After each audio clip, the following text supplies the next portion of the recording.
आज शिवसेनेचा 60वा वर्धापन दिन. मुंबईमध्ये आज शिंदे आणि ठाकरेंचा मेळावा. ऑपरेशन टायगरमुळे यंदाचा शिवसेनेचा वर्धापन दिन चर्चेत. शिवगर्जना मेळाव्यात उद्धव ठाकरे काय बोलणार याकडे लक्ष.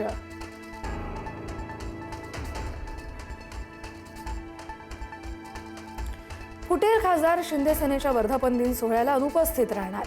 पक्षांतरबंदी कायद्यानुसार कारवाई टाळण्यासाठी अनुपस्थित राहणार.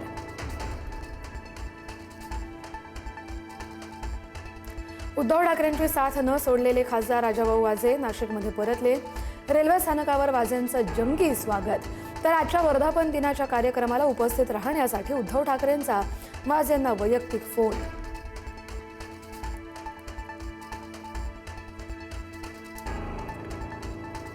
शरद पवारांच्या राष्ट्रवादीची गती आणि पवारांचं वय अशा अनेक अडचणींमध्ये पक्ष अडकला. आमदार उत्तम जानकर यांचं मोठं विधान. शरद पवारांचे आमदार अजितदादांच्या पक्षात जातील, शिंदे सेनेत नाही, जानकरांचं वक्तव्य. आजपासून बेस्ट कर्मचाऱ्यांचा संप. वाहतूक आणि विद्युत पुरवठा कामगार बेस्टच्या संपात उतरणार, तर श्रमिक उत्कर्ष सभा आणि बेस्ट कामगार युनियन संपामध्ये सामील होणार नाही.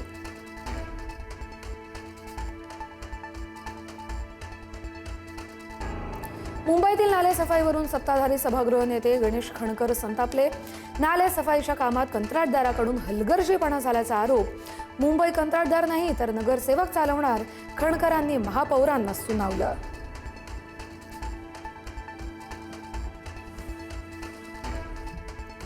रविकांत तुपकर यांच्या अन्नत्याग आंदोलनाचा आजचा 5वा दिवस. तुपकरांची प्रकृती खालावली. तुपकरांचा सरकारला संध्याकाळपर्यंतचा अल्टिमेटम, तर संध्याकाळपर्यंत तोडगा न काढल्यास पाणी देखील सोडण्याचा इशारा.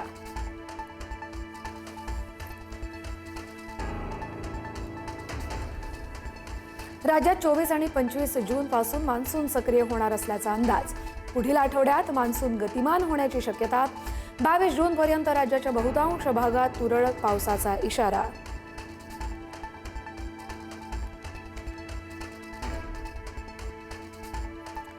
नाशिकमध्ये मंत्री नरहरी झिरवाळ ॲक्शन मोडवर. भल्यास सकाळी अन्न व औषध प्रशासनाची धडक कारवाई.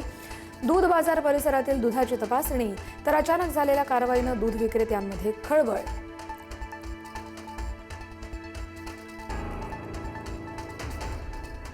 भिवंडीच्या खंडूपाडा परिसरात चिकन शॉर्मा, पिझ्झा आणि फालुदा खाल्ल्यानंतर 14 जणांना विषबाधा. पुढारी न्यूजच्या बातमीनंतर अन्न व औषध प्रशासनाची फेमस शॉर्मावर धाड.